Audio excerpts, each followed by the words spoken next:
ఈ సంవత్సరాంతపు గడియలలో నూతన సంవత్సరానికి తగిన విధంగా ఆత్మీయ జీవితాన్ని సిద్ధపరచుకోవాలని ఒక ఉన్నతమైన ఆధ్యాత్మిక కోణంలో ఈ చక్కటి సిద్ధపాటు కూడికను ఏర్పాటు చేసి అత్యల్పుడని నన్ను ప్రేమతో ఆహ్వానించి ప్రభుపక్షంగా మీతో కలిసి ప్రభుని స్తుతించడానికి, ప్రభుపక్షంగా కొన్ని మాటలు పంచుకోవడానికి ప్రభు నాకు ఇచ్చిన ఈ సమయాన్ని బట్టి నేను ప్రభుని ఎంతగానో స్తుతిస్తున్నాను.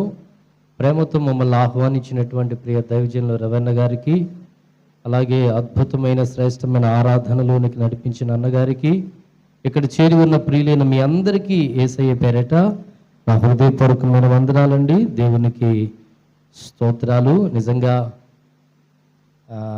ఈ సంవత్సరాంతపు గడియల్లో 2023ని ప్రారంభించిన వారు మనకన్నా బలవంతులు, శక్తివంతులు, ఆరోగ్యవంతులు, బలార్జులు అనబడిన వారెందరో నేల కొరిగిపోయారు.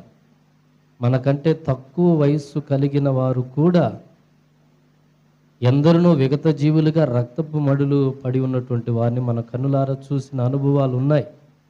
వారికంటే ఏదో ప్రత్యేకతలు ఉన్నాయని, తలాంతులు, వరాలు ఉన్నాయని మనం సజీవులంగా లేవు. కేవలం మనం ఈ రోజున సంతోషంగా, ఆనందంగా ఈ వైభవాన్ని, ఈ మహిమని, ఈ కృపని అనుభవించుచున్నామంటే కేవలం యేసయ్య కృప మాత్రమే కారణం. చప్పట్లు కొడుతూ ఆయనకు స్తోత్రం చెల్లిస్తారా? కేవలం యేసయ్య కృపే, అంతకు మించి ఇంకేమీ లేదు, ఉండదు అని దేవుని సేవకునికి నేను చెప్పడానికి అతిశయపడుతున్నాను. ఆమేన్, హల్లెలూయా. ఎంతవరకు కాచి, కాపాడి, పోషించి, సంరక్షించి లెక్కకు మించిన మేలులు ఎన్నెన్నో చేసిన మన ప్రియుడైన యేసయ్యకు ఒక్కమారు గట్టిగా చప్పట్లు కొడుతూ స్తోత్రం చెల్లిస్తారా? హల్లెలూయా.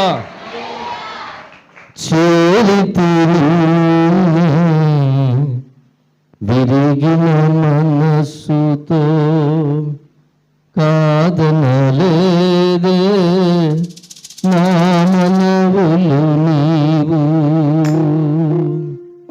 చేరితి నిన్నే విరిగిన మనస్సుతో కాదనలేదే నా మనవులు నీవు, హృదయం నిండిన గానం నన్ను నడిపే ప్రేమ కార్యం నీవే, చెరగని దివ్యరూపం హృదయం నిండిన గానం నన్ను నడిపే ప్రేమ కార్యం నాలో నీవే, చెరగని దివ్యరూపం ఇది నీ బాహుబంధ అనుబంధన స్తుతి మహిమలు నీకే నా యేసు రాజా, ఆరాధన నీకే రాజా, స్తుతి మహిమలు నీకే నా యేసు రాజా, ఆరాధన నీకే రాజా, స్తుతి మహిమలు నీకే నా యేసు రాజా, ఆరాధన నీకే.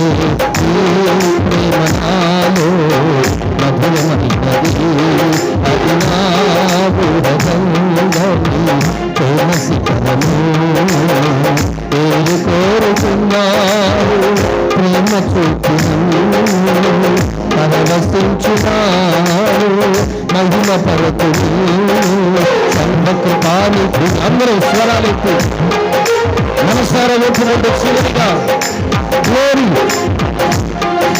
సర్వకృపానిధి నీవే, సర్వాధికారివి నీవే, సత్య స్వరూపివి నీవే, ఆరాధింతుని నిన్నే. సర్వకృపానిధి నీవే, సర్వాధికారివి నీవే, సత్య స్వరూపివి నీవే, ఆరాధింతుని నిన్నే, ఆరాధింతుని నిన్నే, ఆరాధింతుని నిన్నే, నిన్నే యేసయ్యా.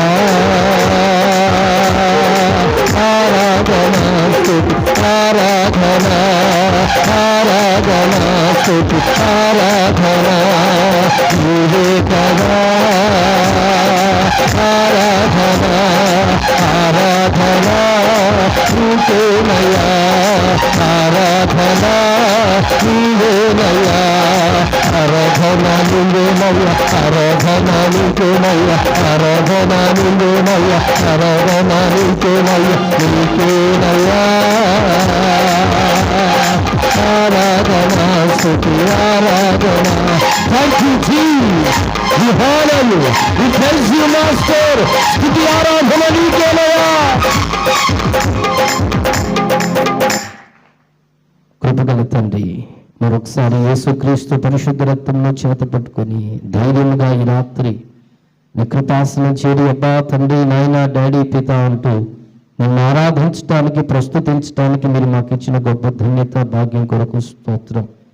ఈ సమయంలో మీ పక్షంగా నిలవనైన దీన దాసుడమైన నన్ను మరుగుపరిచి మీరే మీ చేతిలో తీసుకుని స్వాధీనపరుచుకుని మా అందరి ఆశీర్వాదం కొరకు విరవబడిన రొట్టెగా పరిశుద్ధాత్ముడా మీరే వాడుకొని మమ్మల్ని అందరినీ సంధించి, దర్శించి, దీవించి మహిమగల రాకడ కొరకు సిద్ధపరచుమని గలిబిలి చేస్తున్న ప్రతి విధమైన అంధకార శక్తుల ప్రభావం నజరేయుడైన యేసుక్రీస్తు అధికారం గల నామములో శత్రు బలమును కోకటి వాళ్ళతో సహా పెళ్లగించి నాశనం చేస్తూ మహిమ, ఘనత, ప్రభావం మీకు ఆరోపించుకుంటూ మీ ఆత్మ నడిపింపును కోరుకుంటూ యేసయ్య పరిశుద్ధ నామాన్ని మనములు అడిగి పొంది ఉన్నాము తండ్రి. దేవునికే మహిమ కలుగునుగాక. ప్రభునందు ప్రియులారా, ఈ రాత్రికాల సమయంలో క్లుప్తంగా కొద్ది మాటలు మీతో పంచుకోవాలని ఆశిస్తున్నాను. యేసుక్రీస్తు ప్రభువారే శరీరధారిగా ఉన్న రోజుల్లో అప్పటికే యేసు ప్రభుని 12 మంది శిష్యులు వెంబడించుచున్నారు. ఓ రోజున విస్తారంగా వేలాదిగా ప్రజలు ప్రవాహంలో తరలి వస్తున్నారు ప్రభు దగ్గరికి. తరలి వస్తూ ఉంటే ఆ ప్రజలను చూసి యేసుక్రీస్తు ప్రభువారు తనకి దగ్గరలో ఉన్న వెంబడిస్తున్న తన శిష్యుల బృందాన్ని పిలిచి రమ్మని ఆహ్వానించి మొదట కొన్ని మాటలు మీరు తెలుసుకోండి అంటూ వారికి ఒక కీలకమైనటువంటి ఉపదేశాన్ని, ఒక సుదీర్ఘమైన ఉపదేశాన్ని చేస్తూ ఒక కీలకమైన మాట ప్రభు చెప్పారు. ఆ మాటని దేవుని వాక్య వెలుగులో చూస్తే లూకాసు వార్త 12వ అధ్యాయం 35వ వచనంలో నుంచి ఎవరైనా ఒకరు ఎలుగెత్తి చదవగలిగితే 12వ అధ్యాయం 35వ వచనం. మీ నడుములు కట్టుకుని ఉండుడి, మీ దీపాలు వెలుగుచుండనీయుడి. చదువు.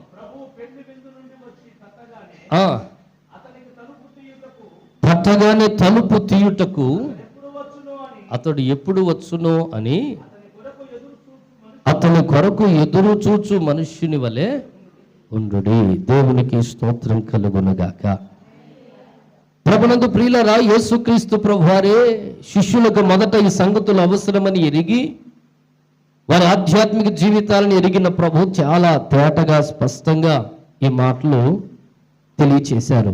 అందులో మనం ధ్యానించగలిగితే ఎన్నో విలువైన మాటలు ఉన్నాయి. మచ్చుకి ఈ పూటకి సందర్భాన్ని బట్టి మనస్సులు అనే నడుము కట్టుకునే విషయాలు బైబిల్ గ్రంథంలో ఉన్నాయి. కానీ మీ నడుములు కట్టుకునే అనగా నడుము మనస్సు అని, ఎవరు బైబిల్లో కట్టుకున్నారో కట్టుకోలేదో వారి జీవితాల్లో కలిగినటువంటి ఆ పరిణామాలు ఏంటో ఎన్నో దైవ గ్రంథాలు చాలా స్పష్టంగా ఉన్నాయి. కానీ దాన్ని అట్లా పాజులో పెట్టి ఈ పూటకి ఎందుకో పరిశుద్ధాత్మ దేవుడు దీన సేవకుణ్ణి ప్రేరేపిస్తూను మనందరికీ నేర్పించాలనుకున్న ఒక మంచి పాఠం ఏమిటయ్యానంటే, మీ దీపాలు వెలుగుచూ ఉండాలి. ఆమేనండి.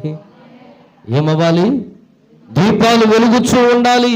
మత్తయి సువార్తలో చదవక్కర్లేదు కానీ 25వ అధ్యాయంలో ప్రారంభ వచనాలు కొన్ని మాటల సారం ఏమిటంటే, పరలోక రాజ్యాన్ని గురించి యేసుక్రీస్తు ప్రభువారి ఉపమాన రీతిగా చక్కగా వివరిస్తూ 10 మంది కన్యకలు ఉన్నారు. అందులో 5గురు బుద్ధి కలిగిన వారు, 5గురు బుద్ధి లేని వారు. అందరూ ప్రభు కొరకు ఎదురు చూశారు.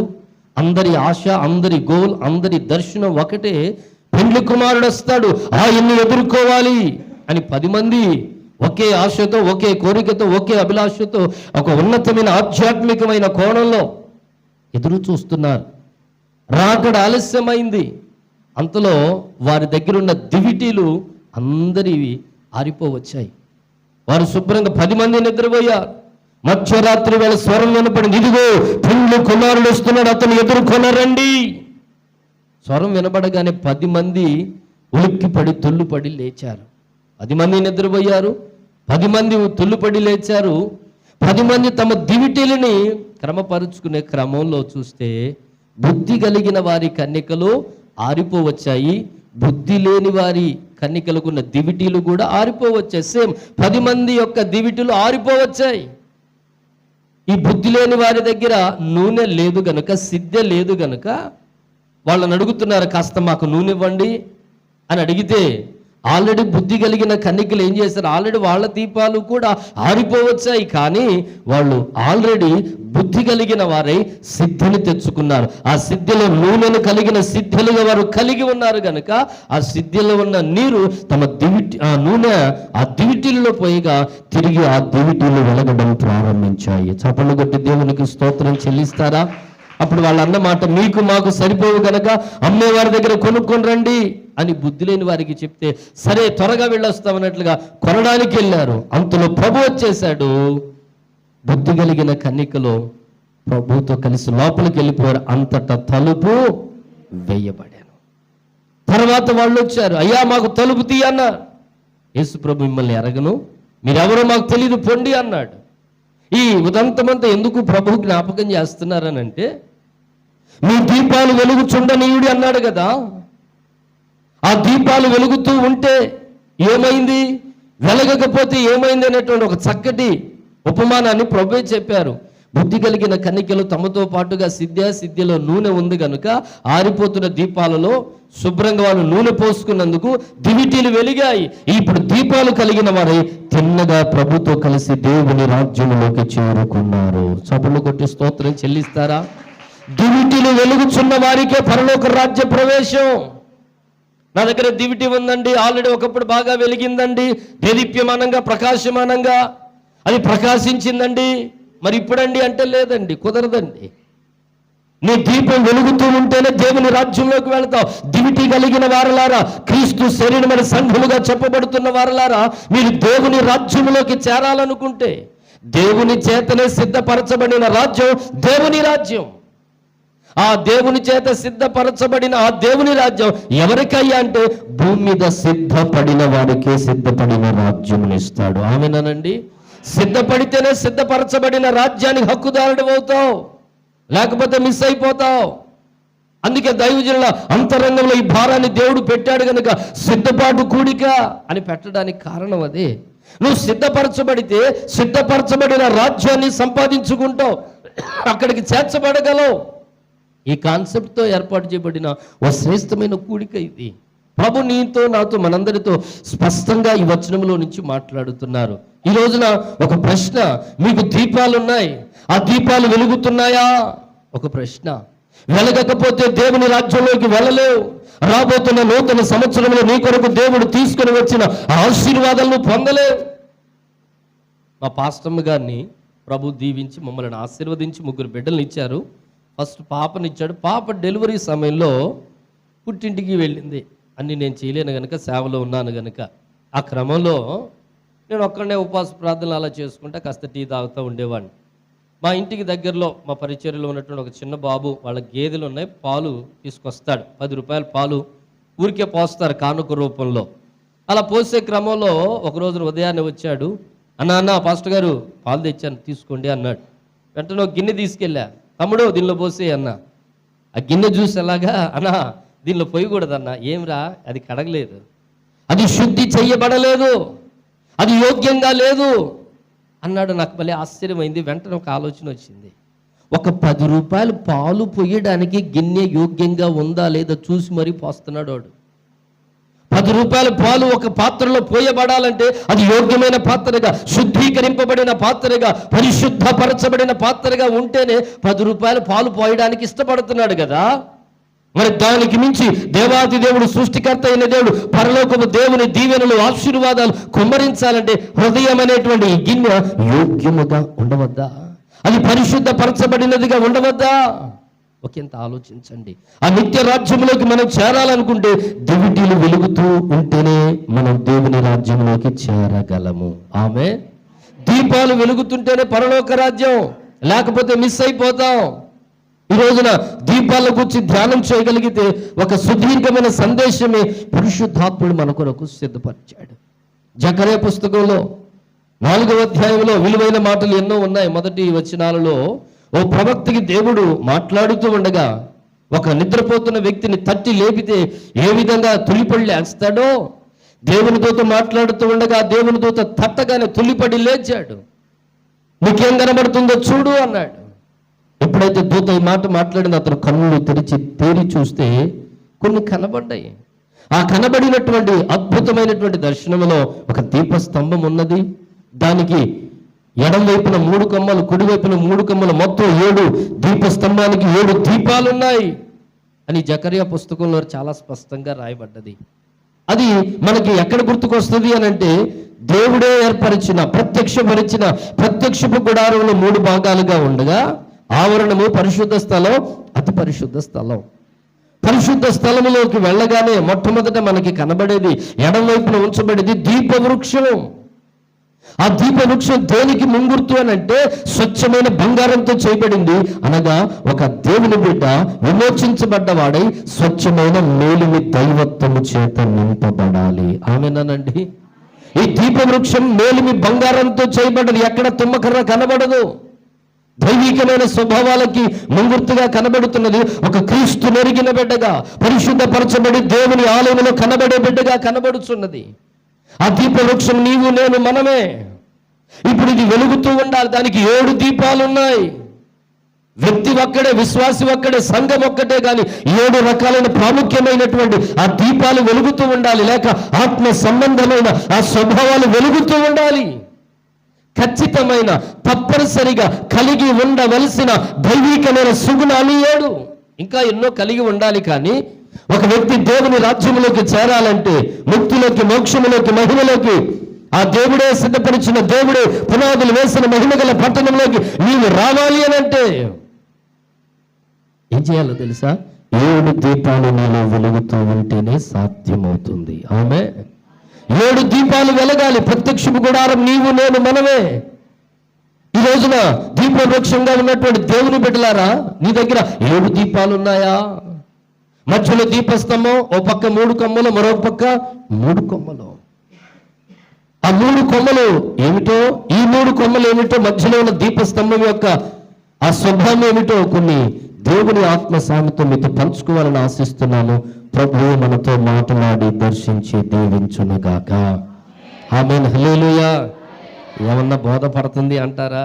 లగ్జరీ ఎక్స్ప్రెస్ లాగా నేను పరిగెడుతున్నాను, పల్లె వెలుగులాగా వస్తే అందుకులేరు సుమా. దేవునికి స్తోత్రం. హల్లెలూయా.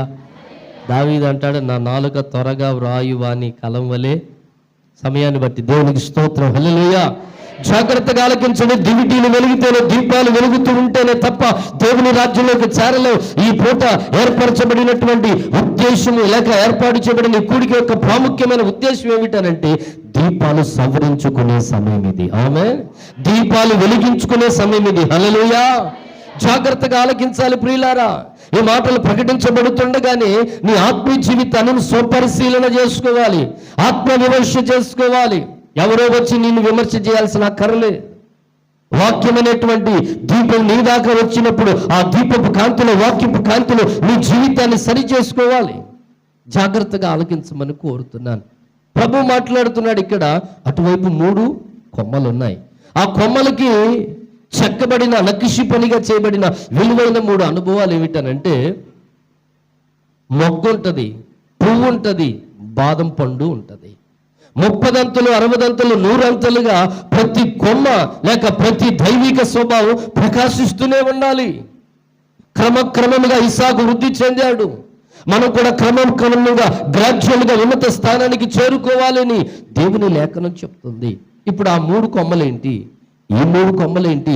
మధ్యలో ఉన్న దీపస్తంభం ఏంటి? ఈ 7 స్వభావాలు దేనికి ముంగుర్తుగా, దేనికి సాదృశ్యంగా ఉన్నాయి? ఈ రోజున దీప వృక్షంగా చెప్పబడుతున్న మన జీవితాల్లో 7 దీపాలు ఉన్నాయా? ఒకవేళ ఉంటే వెలుగుతున్నాయా? వెలుగుతున్నట్టుగా కనబడుతూ ఆరిపోతున్నట్లుగా మిణుకుమంటున్నాయా? ఒకంత పరిశీలన చేసుకోవాల్సిన అవసరం ఎంతైనా ఉంది ప్రియులారా. దేవుని ఆత్మ సహాయంతో కొన్ని మాటలు మీకు జ్ఞాపకం చేస్తాను. సంతోషంగా ఒక స్తోత్రం చెప్పండి. ఏదో నాకు డౌట్గానే ఉంది. హల్లెలూయా. మన దేశానికి తోమా గారు వచ్చారు కనుక వారసత్వం ఎక్కడికి పోతుంది? దేవునికి స్తోత్రం. అమ్మా ఏమన్నా అర్థమవుతుందంటారా? దీపవృక్షానికి 7 దీపాలు ఉన్నాయి. వ్యక్తి ఒక్కడే, విశ్వాసం ఒక్కడే, సంఘం ఒక్కటే. కానీ 7 ఖచ్చితమైన ఆ దైవికమైనటువంటి సుగుణాలు, స్వభావాలు కలిగిన వారమై ఉండాలి. వాటిని దేవుని ఆత్మ సహాయంతో ధ్యానం చేస్తే మొట్టమొదటి దైవిక స్వభావం ఏమిటయ్యానంటే దేవుని వాక్యం చెప్తుంది. యేసయ్య అన్నారు, ఏమనో తెలుసా? పేతురు రాసిన మొదటి పత్రిక 1వ అధ్యాయం 14వ వచనములో, నేను పరిశుద్ధుడను గనుక మీరును పరిశుద్ధులై ఉండుడి. చప్పట్లు కొడుతూ దేవునికి ఒక్కమారు స్తోత్రం చెల్లిస్తారా? మొదటి దీపమునకు పెట్టబడిన పేరేమిటనంటే పరిశుద్ధత, హోలీనెస్. పరిశుద్ధత అనే దీపం మొట్టమొదటిగా ప్రతి క్రైస్తవ వ్యక్తిలో, అంతరంగపు ఆత్మీయ జీవితంలో అది దేదీప్యమానంగా ప్రకాశిస్తూ ఉండాలి. అది వెలిగించబడినదై ఎల్లప్పుడూ వెలుగుతూ ఉంటేనే కానీ దేవుని రాజ్యానికి చేరలేవు. యేసుక్రీస్తు ప్రభువారే చెప్పారు, నేను పరిశుద్ధుణ్ణి కనుక మీరును పరిశుద్ధులై ఉండమని ప్రభు చెప్పారు. ఇంకా పరిశుద్ధతను గురించిన సంగతులు ఎన్నో మనం గతంలో విన్నాం. మరలా ప్రభు ఈ పూట జ్ఞాపకం చేస్తున్నాడు. పరిశుద్ధత లేకుండా ఎవడు ప్రభుని చూడడు, చూడనేరడు. హెబ్రీయులకు రాసిన పత్రిక 12వ అధ్యాయం 14వ వచనంలో చాలా స్పష్టంగా దేవుని వాక్యం ఇలాగ చెబుతుంది, పరిశుద్ధత లేకుండా ఎవడు ప్రభుని చూడడు, చూడనేరడు.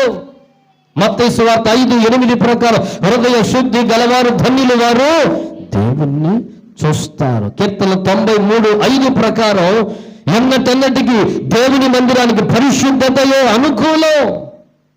ఇలా చెప్పుకుంటూ పోతే పరిశుద్ధతను గురించి పదే పదే పదే ప్రభు నొక్కి వక్కాడిస్తూ తన సంఘం పరిశుద్ధపరచబడిన సంఘముగా, పవిత్రతలో నిలిచిన సంఘముగా ప్రభు ఎదురు చూస్తున్నాడు. ఆమేన్.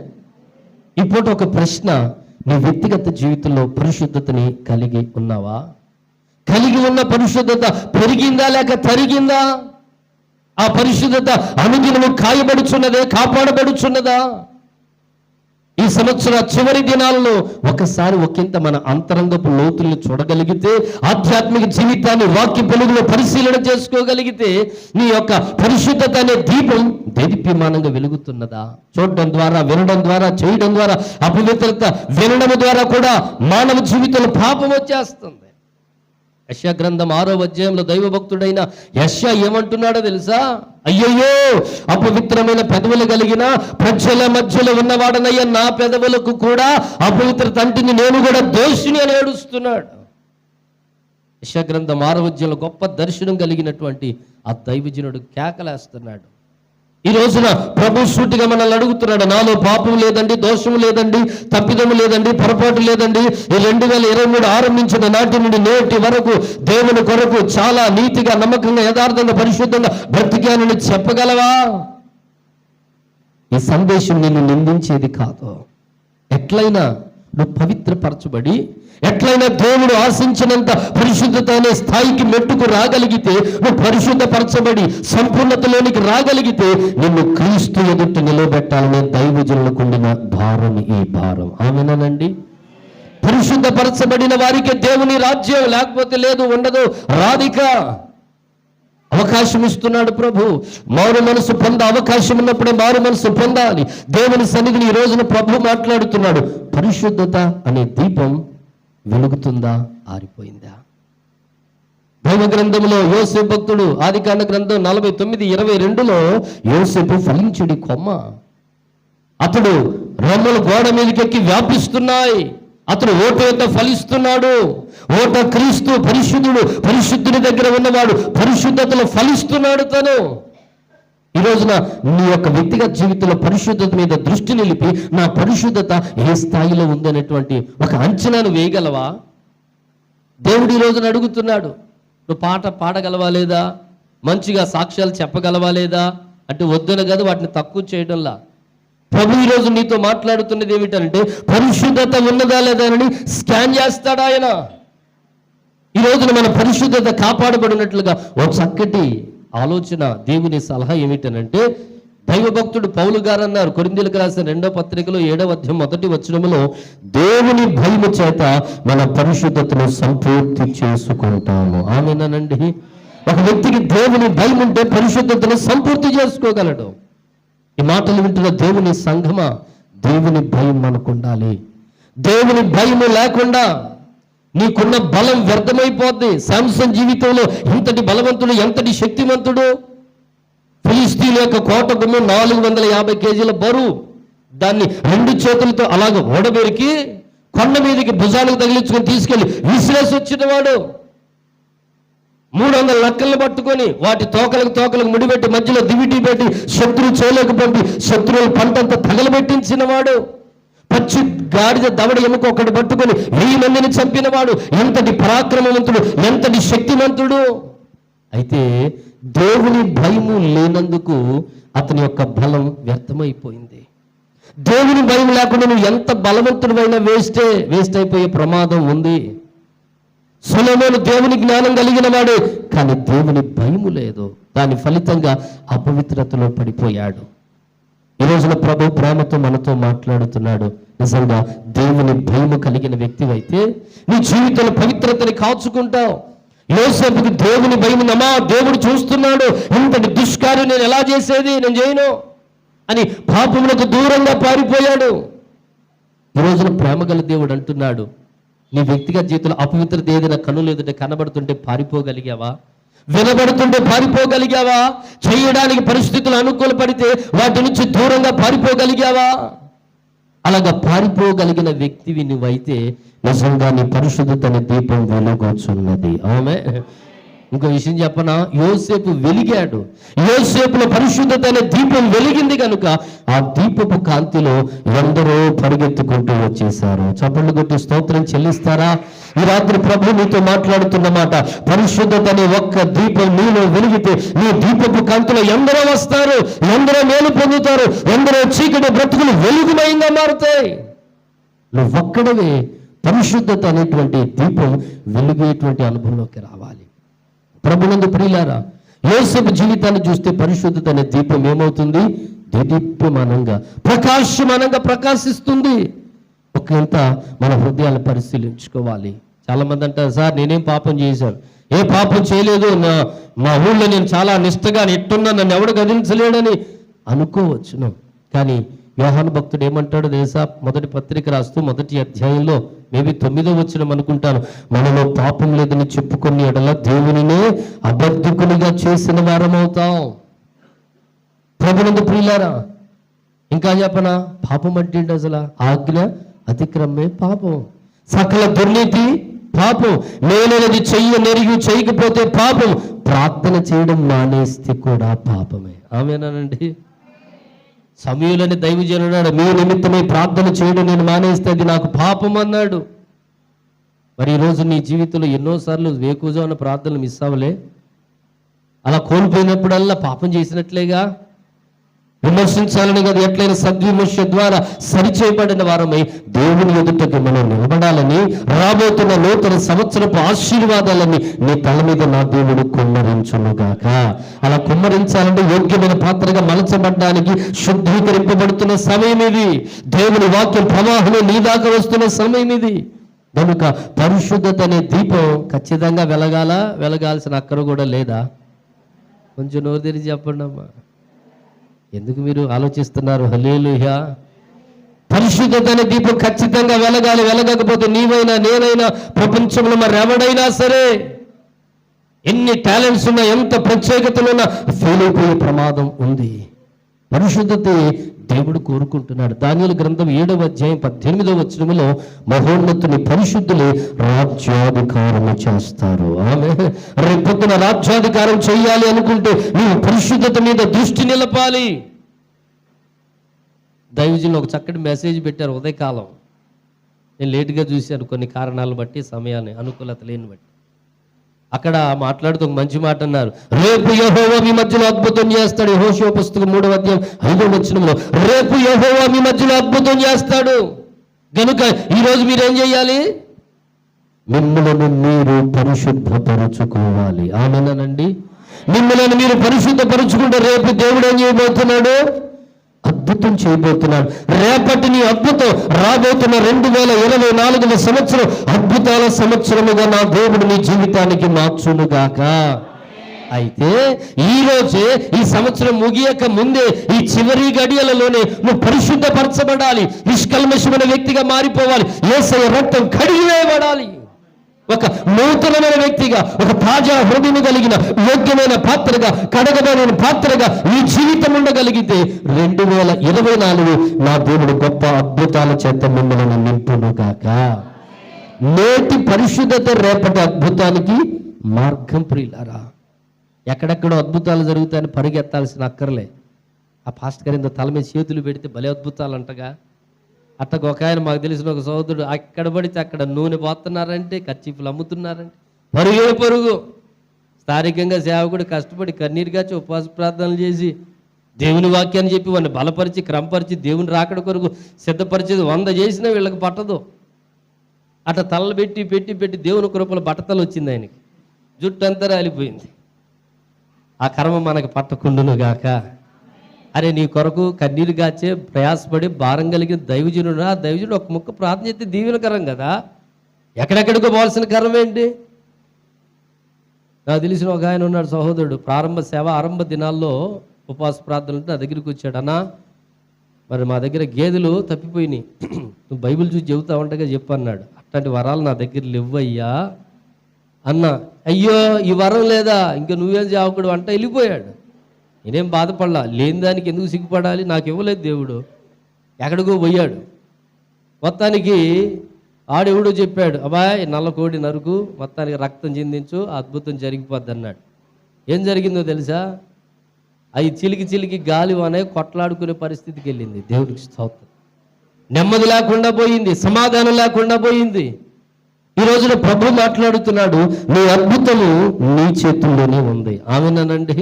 పక్కన వాళ్ళకి ఒక మాట చెప్పండి, అక్క నీ అద్భుతం నీ చేతిలోనే ఉందను. నువ్వు పరిశుద్ధపరచుకోకుండా మురికంతా పెట్టుకొని ఎక్కడికి పోయినా ఇయ్య ఆశీర్వాదాలు ఇయ్య అంటే ఎట్టిస్తాడు? సపోజ్ రవీణ గారు ఉన్నారు, ఒక మంచి ఏ క్లాస్ అయిన కేకు, అద్భుతమైన కేకు, ఎక్కడ మంచి ఫేమస్ స్వీట్ కొట్టు ఉందేమో, అమ్మగారు తినట్టున్నారు, దేవునికి స్తోత్రం. మంచి స్వీట్ తెచ్చాడు, నా చేతిలో పెట్టాలనుకున్నాడు. నా చెయ్యి అంత గ్రీజ్ అయింది, చండాలంగా ఉంది, అసహ్యంగా ఉంది. అన్న తీసుకో, పర్లేదని నా చేతిలో పెడతాడా? పెట్టబుద్ధి అవుద్దా? ముందు కడుకొచ్చుకోపోవయా అంటాడా?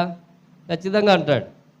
ఈ రోజున అలాగే ప్రభు మాట్లాడుతున్నాడు, మనల్ని మనము పరిశుద్ధపరచుకుంటేనే అద్భుతమైన దేవుని నిత్య ఆశీర్వాదాలు కుమ్మరిస్తాడు. ఆమె నిన్ను నీవు పరిశుద్ధపరుచుకోకుండా ప్రపంచమంతా జుట్టొచ్చిన దేవుని నుంచి దీవెనలు రావు. తమాషా కాదు. దేవుని వద్ద నుంచి చాలా మంది అడ్డదారులు దొడ్డిదారులు ఆశీర్వాదాలు వచ్చిన, పాస్టర్ గారు మీకు భోజనం పెట్టేస్తా, కానుక ఇచ్చేస్తా, దీవెనలు కుమ్మరించేలాగా చెయ్యి అని బాలాకు కోరుకున్నట్టు బిలాము ప్రవక్తల దగ్గర కోరుకునే వాళ్ళు బోలెడంతమంది ఉన్నారు. ఈ మధ్యకాలంలో యూట్యూబ్లో 4 నెలల క్రితం హల్చల్ చేసిందిలేండి. ఇక్కడ భూమి మీద ఉండగానే పరలోక రాజ్యంలో స్థలాలకి రిజర్వేషన్గా 10,000 రూపాయలు కడితే సర్టిఫికెట్ ఇస్తున్నాడు ఒకడు. ఎంత పాపిష్టి కార్యక్రమాలు ఇవన్నీ, ఇవే సైతాని గడి బుద్ధులు.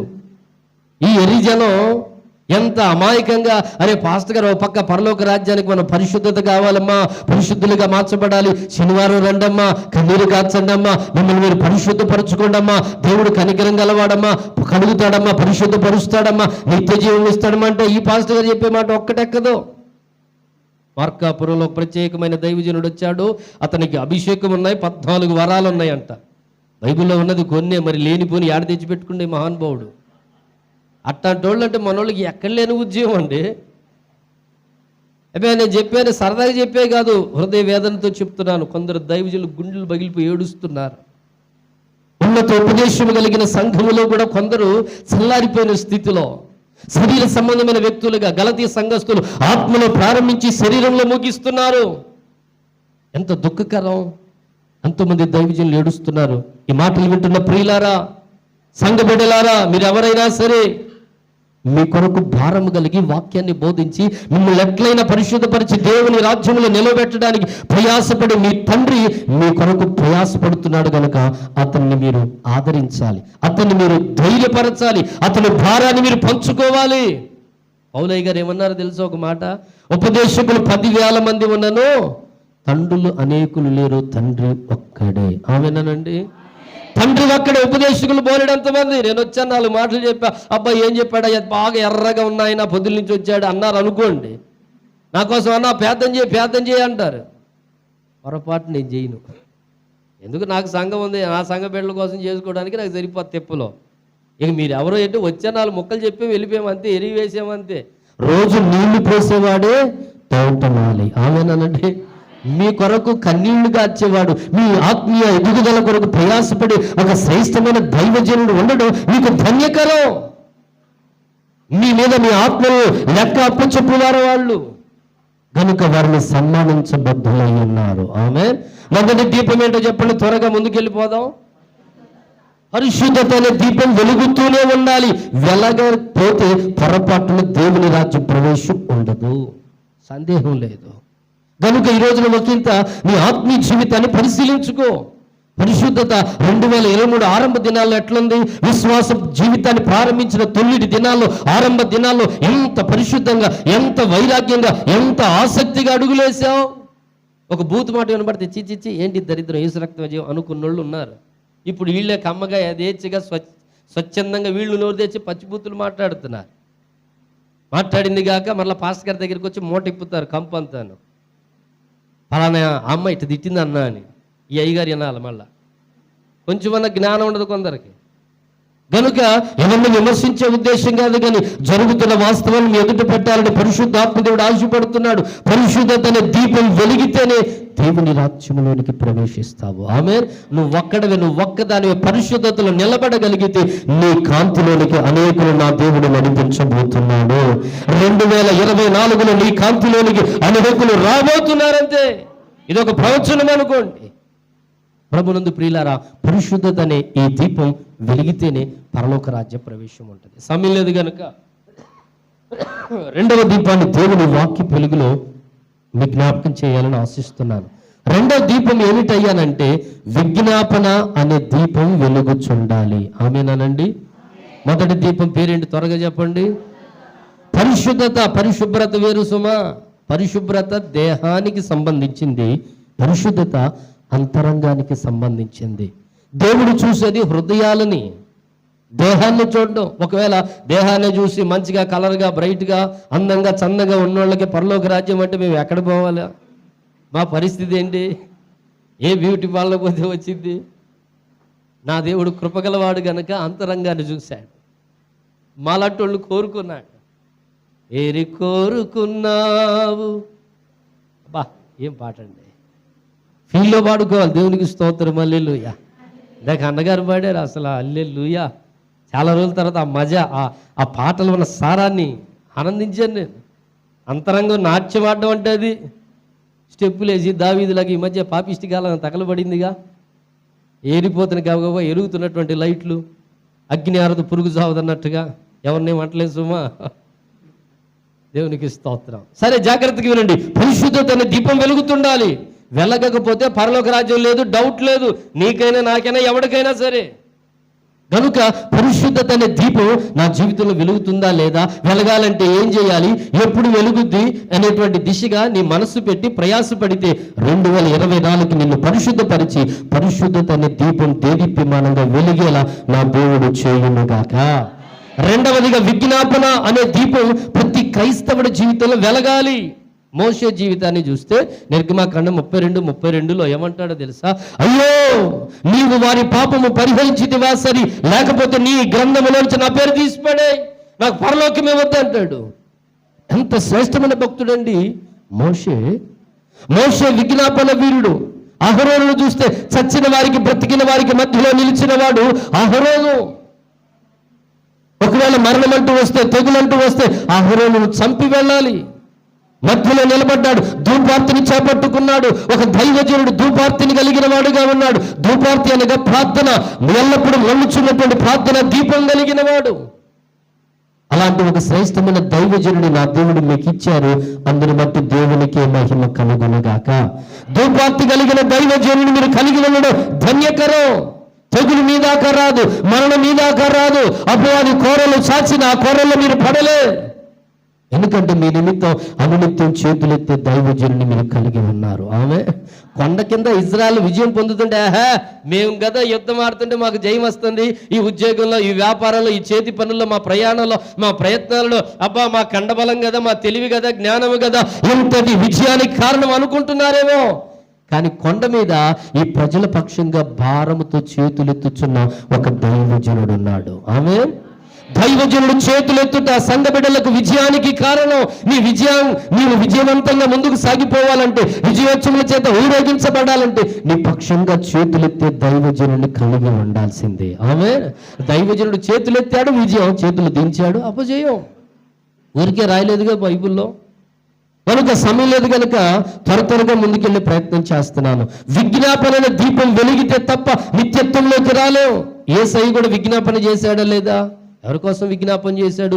తిరుగుబాటు చేసిన వారి కొరకే విజ్ఞాపన చేశాడు. తండ్రి, వీరిని క్షమించి, వీరేమి చేయుచున్నారు, వీరెరుగరని ప్రభు వారిని క్షమించాడు, విజ్ఞాపన చేశాడు. ఈ రోజున సంగమా, నీవు నేను మనం కూడా ఇతరుల కొరకు విజ్ఞాపన చేయు వారముగా మార్చబడుదుము గాక. ఐక్య సేవకుల విజ్ఞాపన ఉద్యమం భారతదేశంలో నలుమూలల కృపగల దేవుడు ఆశీర్వాదకరంగా జరిగిస్తున్నాడు. అందులో ఒక దైవజనుడిగా మీ దాసుడు కూడా భారము కలిగి దేశము కొరకు ప్రార్థించేటువంటి ఒక దైవజనుడు. అందును బట్టి నేను దేవుణ్ణి ఎంతగానో స్తుతిస్తున్నాను. ఇతరుల కొరకు విజ్ఞాపన చేసేవాడే శ్రేష్టమైనటువంటి వ్యక్తి. ఆ యొక్క విజ్ఞాపన చేసే వ్యక్తిని బట్టి ప్రజలు కాపాడబడతారు. ఆమేనండి. మోషే ఒక్కడ అడ్డుపడినందుకు లక్షల మంది కాపాడబడ్డారా లేదా? అహరోను ఒక్కడ మిగిలి ఉన్నందుకు మిగిలినటువంటి ఇశ్రాయేలు ప్రజలు కాపాడబడ్డారా లేదా? ఎస్తేరు రాజు ఎదుటికి చట్ట వ్యతిరేకముగా ఉన్నను రాజు ఎదుటికి ప్రాణాలు తెగించి మరీ వెళ్ళింది. నేను నశించెదను అన్నది. ఏ క్లాస్ అండ్ క్వాలిటీ అండి. ఒక్క ఎస్తేరు సంఘములో ఉంటే ప్రాంతానికి ఎంత ఆశీర్వాదకరం.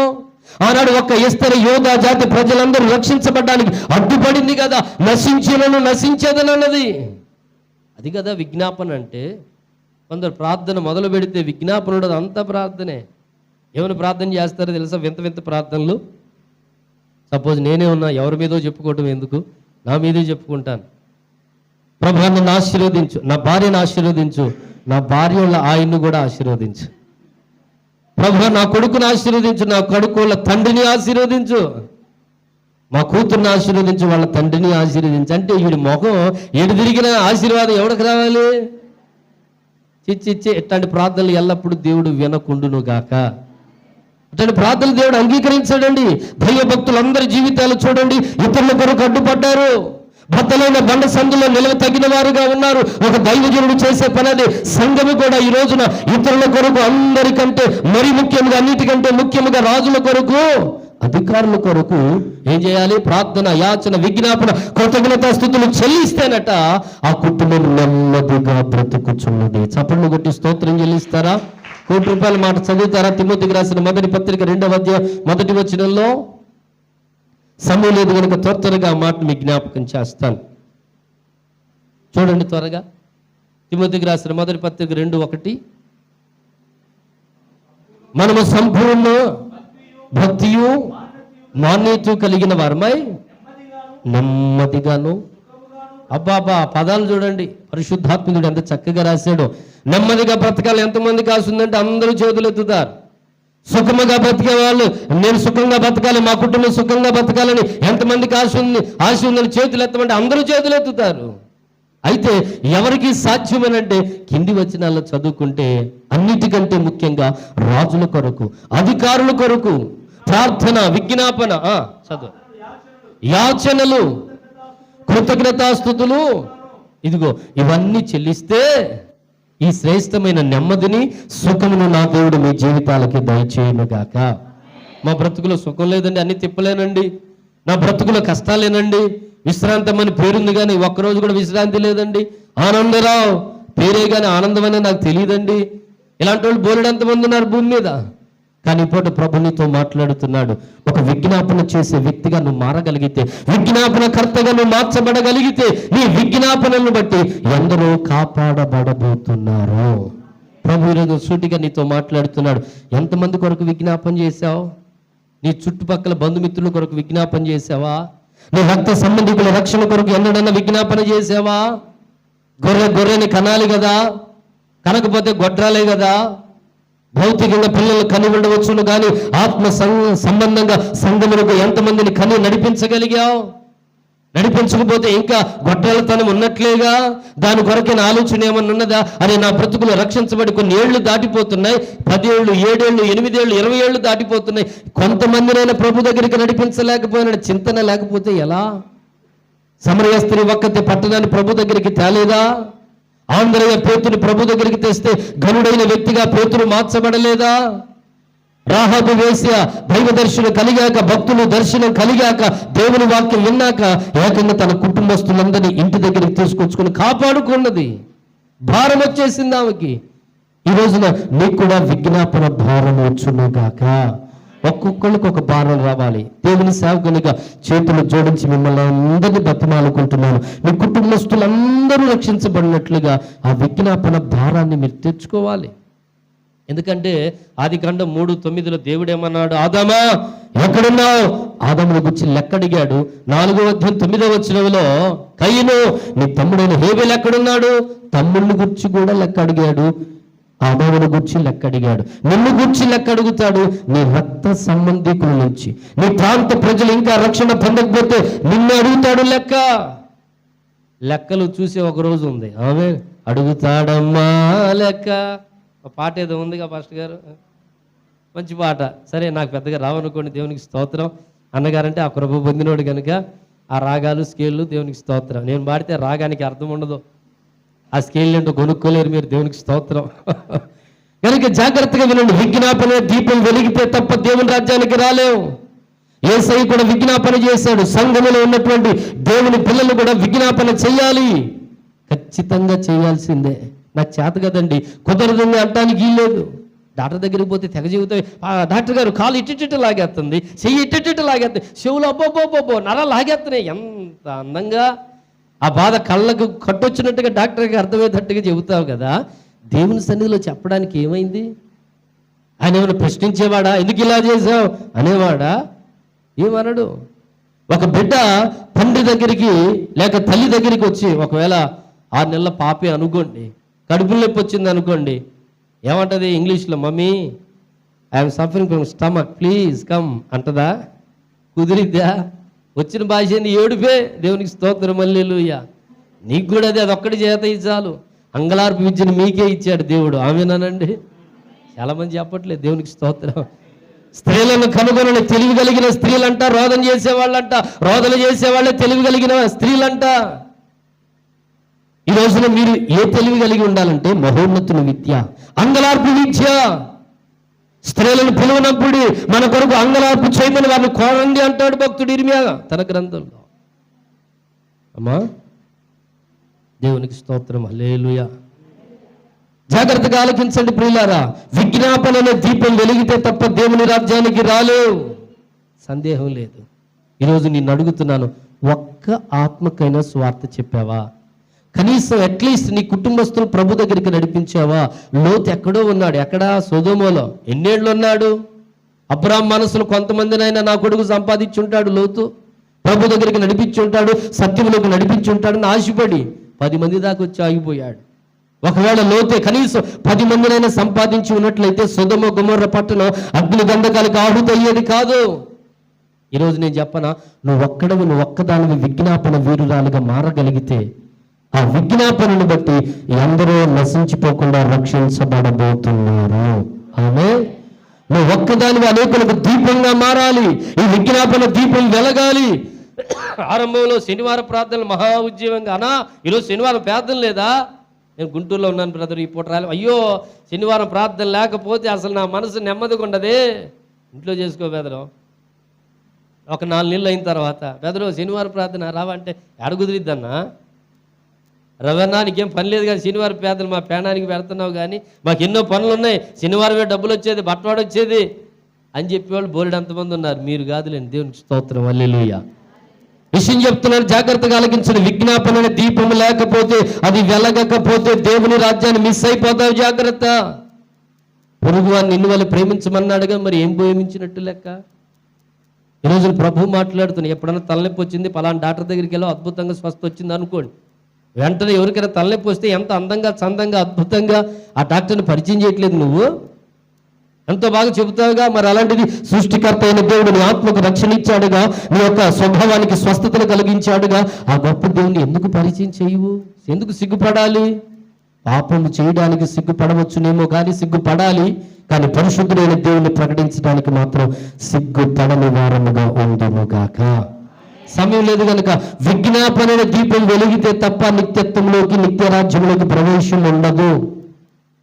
అంగీకరించిన వారంతా ఒక మంచి స్తోత్రం చెప్పండి. కొంతమంది అంగీకరించలేదు. మీరు అంగీకరించకపోయినా నా బోధ అంతే. దేవునికి స్తోత్రం. సమయం లేదు కనుక మరొక మాట. మూడవదిగా దైవ గ్రంథములో నుంచి ఒకటి పరిశుద్ధత అనే దీపం, రెండు విజ్ఞాపన అనే దీపం. మూడవ దీపం దేనికి ముంగుర్తు, దేనికి సాదృశ్యం అని అంటే ఒక క్రమమైన ప్రార్థన అనే దీపం వెలుగుతూ ఉండాలి. ఆమేన్ చెప్పండి. మూడవ దీపం ఏంటి? క్రమమైన ప్రార్థన జీవితం. నేనంటాను దానియేలు ప్రార్థనా పరుడు కాదు. ఆమేనానండి? ఎందుకన్నారు మీరు? నిజమేనా? పాస్టర్ గారు బైబిల్ చదువుతున్నావా లేదా, తెలుసా లేదా నీకు అనుకోవచ్చు. దానియేలు జీవితాన్ని మనం చూస్తే కేవలం ప్రార్థన పరుడు కాదు, అతడు క్రమమైన ప్రార్థనా పరుడు. ఆమేన్ చెప్పండి. ఎంత శ్రేష్టమైన క్రమమైన ప్రార్థనా పరుడు. రోజుకి ఎన్నిసార్లు ప్రార్థన చేశాడు? అమ్మా నా చెయ్యన్న చూసి చెప్పండి. అది దేవునికి స్తోత్రం. హల్లెలూయా. ముమ్మార్లు ప్రార్థన చేశాడు. ఎలాంటి సందర్భంలో ప్రార్థన చేశాడు? ప్రతికూల పరిస్థితుల మధ్యలో కూడా ప్రార్థన మానని వాడు నిజ క్రైస్తవుడు. ప్రార్థనకు ఆటంకాలు వస్తాయి. లోక సంబంధంగా సినిమాకు పోదామంటే, పాపిష్టి సంగతులు జరిగిద్దామంటే ఎవడు ఆక్షేపణ చేయడు, ప్రోత్సాహం ఇస్తాడు, డబ్బులు ఇస్తాడు, సహకారం కూడా చేస్తారు. కానీ ఎప్పుడు కడుపు కట్టుకుందాం, ఉపవాసం ఉందాం, సిద్ధపాటు కూడికి వెళదామంటే ఇంట్రెస్ట్ చూపించేవారు ఎంతమంది? దావీదు నుంచి ఒక మంచి పాఠం ఏంటో తెలుసా? దావీదు, అబ్బాయి మీరు అడిగిపోతున్నారు. దావీదు, మేము దేవుని మందిరానికి పోతున్నాం అనగానే హృదయం ముందు సంతోషించాడు. ఈ రోజున ప్రభు నీతో మాట్లాడుతున్నాడు. క్రమమైన ప్రార్థన అనేటువంటి దీపం వెలుగుతూ ఉండాలి. రక్షించబడిన తొల్లటి దినాల్లో క్రమంగా ప్రార్థన చేసేదానవు, క్రమముగా ప్రార్థించేవాడవు. రాను రాను రాను మొదటి ప్రేమ తగ్గింది, మొదటి ప్రార్థన తగ్గిపోయింది. ఆదాము కన్ను తెరిచినప్పుడు మొదట చూసింది దేవుణ్ణి. అమ్మమ్మ కన్ను తెరవగానే మొదట చూసింది దేవుణ్ణి. సంఘమా, మనమందరం మొదట కన్నులు తెరవగానే దేవుణ్ణి చూడాలి. దేవుని సన్నిధి కొరకు, కృప కొరకు వేడుకోవడానికి ఆయన పరిశుద్ధ పాద సన్నిధికి రావాలి. మరి ఈ రోజున మన వ్యక్తిగత జీవితాలు దేవుడు పరీక్షిస్తున్నాడు. ఆశీర్వాదాలు రావాలి. 2024 సంవత్సరంలో నా బ్రతుకులో విస్తారమైన అద్భుతాలు, ఆశ్చర్యాలు, ఆశీర్వాదాలు నేను పొందాలని కోరుకున్నట్లయితే నీ వ్యక్తిగత జీవితంలో క్రమమైన ప్రార్థన ఉందా లేదా మొదట పరీక్షించుకో. ఒకప్పుడు గంట సేపు ప్రార్థన చేసేదాను, ఇప్పుడు ఎంతసేపు ప్రార్థన చేస్తున్నావు? ఒకప్పుడు 2 గంటలు వాక్యం చదివేదాను, ఇప్పుడు ఎంతసేపు చదువుతున్నావు? ఒకప్పుడు అపవిత్రమైన మాటలు వినపడడానికి ఎంత మాత్రం ఇష్టపడేదానవు కాదు, దోషం మాటలు వింటుంటే అసహ్యపడేదాను. ఈ రోజున అనేకుల జీవితంలో మెల్లిమెల్లిగా లోకం చొరబడుతున్నది. ప్రభు హెచ్చరిస్తున్నాడు. మన వ్యక్తిగత జీవితాన్ని పరికిస్తున్నాడు ఆయన. మన వ్యక్తిగత జీవితాన్ని మనం కూడా పరిశీలించుకుని మన వ్యక్తిగత జీవితంలో ఈ దీపం, ఈ క్రమమైన ప్రార్థన అనే దీపం వెలుగుతుందో లేదో పరిశీలించుకోవాల్సిన ఆవశ్యకత ఎంతైనా ఉంది. దానియేలు జీవితంలో ప్రార్థనకి పోరాటాలు వచ్చాయి. దానియేలు, ఏమయ్యా ఒక్క 30 రోజులు ప్రార్థన మానేస్తే ఏమైంది నీకు? అనవసరంగా నీ దేవునికి ప్రార్థన చేసి సింహాలకు ఆహారంగా మారుతావేంటి? బుద్ధి ఉందా లేదా అని పక్కన వారంటే దానియేలు ఏమంటాడో తెలుసా? ప్రార్థన చేయకుండా బ్రతుకు నాకు అక్కర్లేదు, ప్రార్థన చేసి అవసరమైతే సింహాలకి నేను ఆహారముగానైనా మారతాను. ఆమె మీకు ఒక మంచి మాట చెప్పనా? శాంసన్ జీవితంలో సింహం ఎదురొచ్చిందా లేదా? చంపాడా లేదా? ఎందుకు చంపాడు? తన మీదకి బొబ్బరించు ద్రాక్ష తోట దగ్గరకు రాగానే ఒక్కసారిగా శాంసన్ చేతిలో ఏమి లేకపోయినా ఒకడు మేక పిల్లలు చీల్చినట్లుగా చీల్చి పడేశాడు ప్రాణరక్షణ కొరకు. దావీదు సింహాన్ని చంపాడా లేదా? చంపాడు. ఎందుకు చంపాడు? గొర్రెపిల్ల కోసం. తన గొర్రెపిల్ల నోట ఖర్చుకొని పోతుంది కనుక తన గొర్రెపిల్లని రక్షించుకోవడానికి సింహాన్ని చంపాడు. ఇప్పుడు దానియేలు జీవితంలో మనం చూస్తే సింహాల నోళ్ళన్నీ సింహాల బోన్లోకి వెళ్ళగానే మూతపడిపోయాయా లేదా? మూతపడ్డాయి. ఎందుకో తెలుసా? ఒక క్రమమైన ప్రార్థన పరుడు ఎదుట సింహాలు నోళ్ళు మోస్తాయి. ఆమెనానండి. రెగ్యులర్గా ఒక క్రమమైన ప్రార్థన జీవితాన్ని కలిగి ఉంటే నీ ఎదుట వస్తున్నటువంటి సింహాల లాంటి శోధనలైన శత్రు కేకలైనా సరే మూతపడిపోతాయి. మరి ఈరోజు నీ వ్యక్తిగత జీవితంలో ఇలాంటి మెట్టు ఉన్నదా? క్రమంగా ప్రార్థించగలిగిన ఆ అనుభవానికి నువ్వు రాగలిగావా?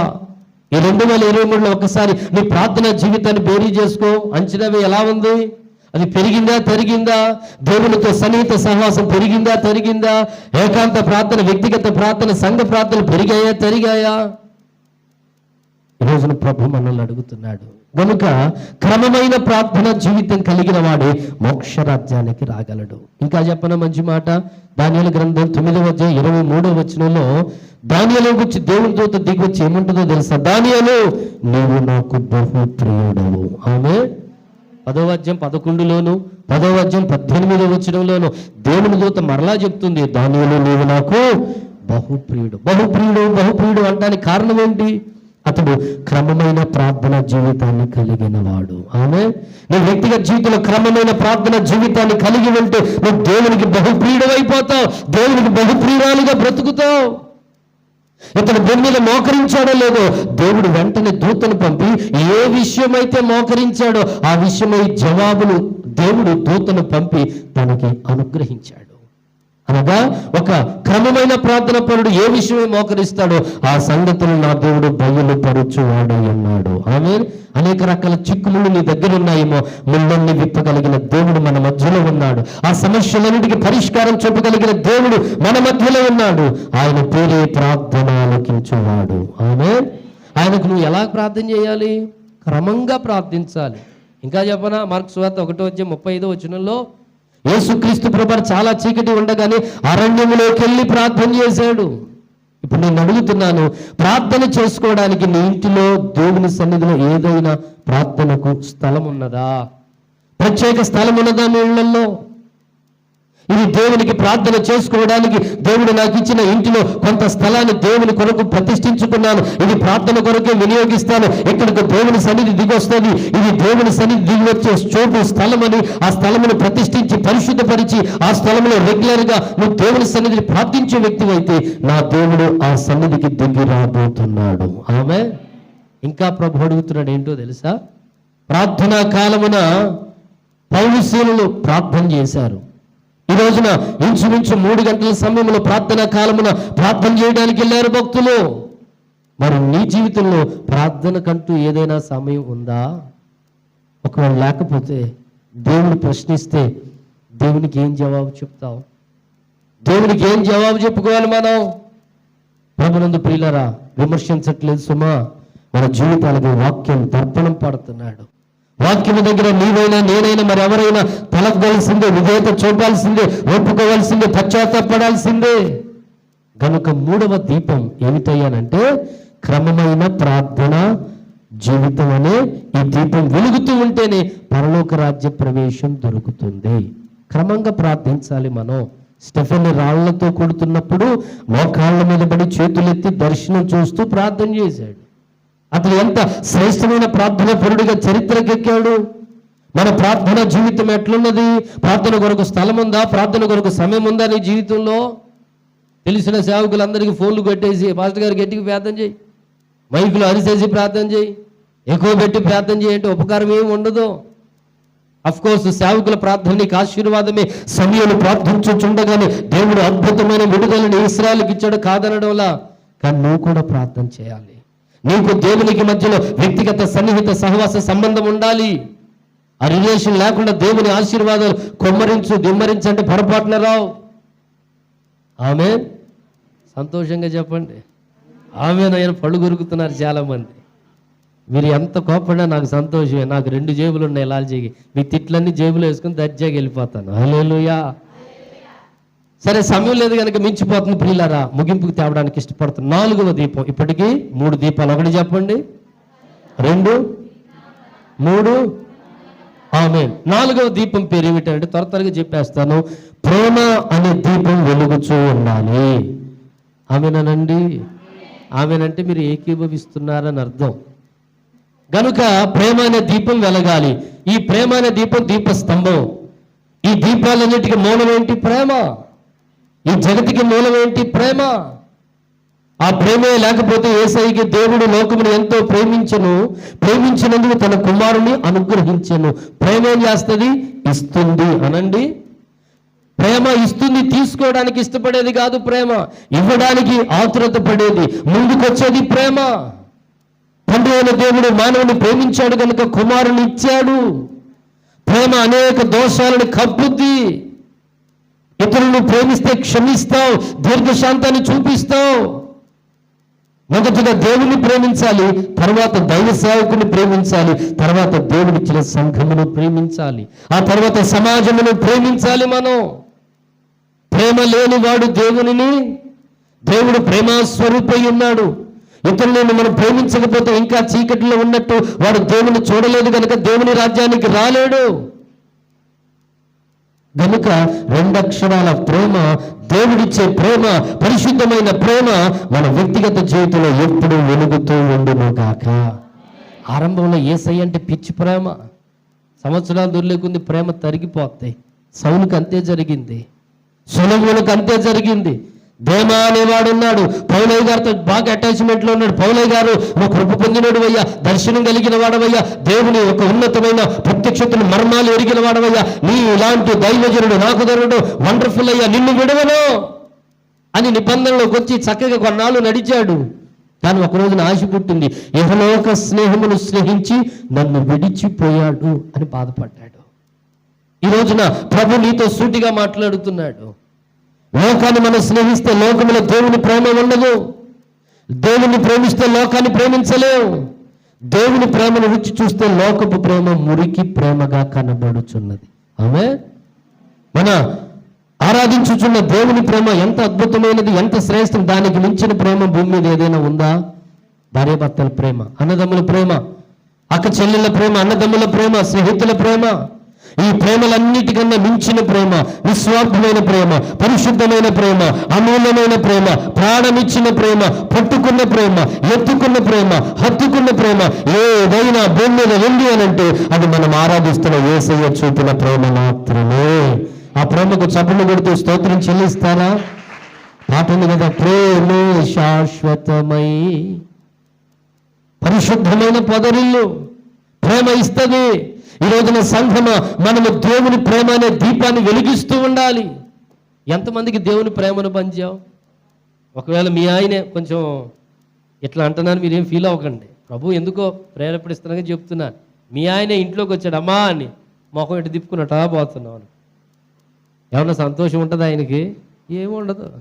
నీ భర్తకే నువ్వు ప్రేమను పంచకపోతే నువ్వు ఇక్కడికి వచ్చి ఏం భజన చేసిన ఉపకారం ఉండదు. నీ భార్య నువ్వు ప్రేమించిన ఇక్కడికి వచ్చి అద్భుతమైన పాటలు పాడితే ఉపకారం ఉండదు. కుటుంబానికి మనం ప్రేమను పంచువారంగా ఉండాలి అని దేవుని వాక్యం చెబుతుంది. సుమా, ప్రేమను పంచాలి. మనం క్రీస్తు ప్రేమను పంచాలి. ప్రేమిస్తే క్షమిస్తావు, ప్రేమిస్తే సహిస్తావు, ప్రేమిస్తే ఓర్చుకుంటావు, ప్రేమిస్తే దీర్ఘశాంతం చూపిస్తావు. ప్రేమే శ్రేష్టమైంది. కొరింథీయులకు రాసిన పత్రికల 13వ అధ్యాయంలో 3 శ్రేష్టమైన మాటలు ఉంటాయి. ఏమని? చివరిలో నిలబడేది శ్రేష్టమైనది ప్రేమే. ఆమేన్. అనగా ప్రేమే పరలోక రాజ్యానికి నిన్ను తీసుకొని వెళ్తుంది. ప్రేమే నిత్యత్వంలోకి నిన్ను నడిపిస్తుంది. కనుక ఈ ప్రేమ అనే దీపం మన వ్యక్తిగత జీవితంలో నిత్యము వెలుగుతుండను గాక. కనుక ప్రియులారా, ఈ ప్రేమ అనే దీపం వెలుగుతూ దేవుని ప్రేమించాలి, సంఘాన్ని ప్రేమించాలి, అలాగే సహ విశ్వాసులను ప్రేమించాలి. ప్రేమ దైవ గ్రంథం అంతా 2 అక్షరాలు చేసి చూస్తే ప్రేమలో బైబిల్ గ్రంథం ఏమిటి ఉంది. కనుక ఈ దీపమే మూల. నిజంగా దేవుని ప్రేమిస్తే పరిశుద్ధంగా బ్రతుకుతాం. నిజంగా దేవుని ప్రేమిస్తే విజ్ఞాపన చేస్తాం. నిజంగా దేవుని ప్రేమించిన వ్యక్తివైతే దానియేలులాగా క్రమంగా ప్రార్థన చేస్తాం. నిజంగా దేవుని ప్రేమిస్తే చెడిపోయిన మానవాళ్ళను కూడా ప్రేమిస్తాం. యేసయ్య ప్రేమకి సాటి అయిన ప్రేమ ఉంది అంటారా? ఏ ప్రేమ లేదు. నీ ప్రేమ మధురం అని ఊరికే పాడుకునే భక్తులు, ద్రాక్ష రసము కంటే మధురమైంది దేవుని ప్రేమ, అంతులేని అగాధ సముద్ర జలములు కూడా ఆర్పలేని ప్రేమ యేసయ్య ప్రేమ. ఈ ప్రేమలో నుంచి ఉన్నవైన, రాబోయైన, అధికారులైన, దూతులైన, ప్రధానులైన ఎవరు యేసు ప్రేమ నుంచి నిన్ను వేరు చెయ్యలేరు. చప్పట్లు కొడుతూ ఆ గొప్ప ప్రేమకు స్తోత్రం చెల్లిస్తారా? ఆ ప్రేమ నుంచి ఏది వేరు చెయ్యలే. గనుక ముగింపుకు తెచ్చే ప్రయత్నం చేస్తున్నాను.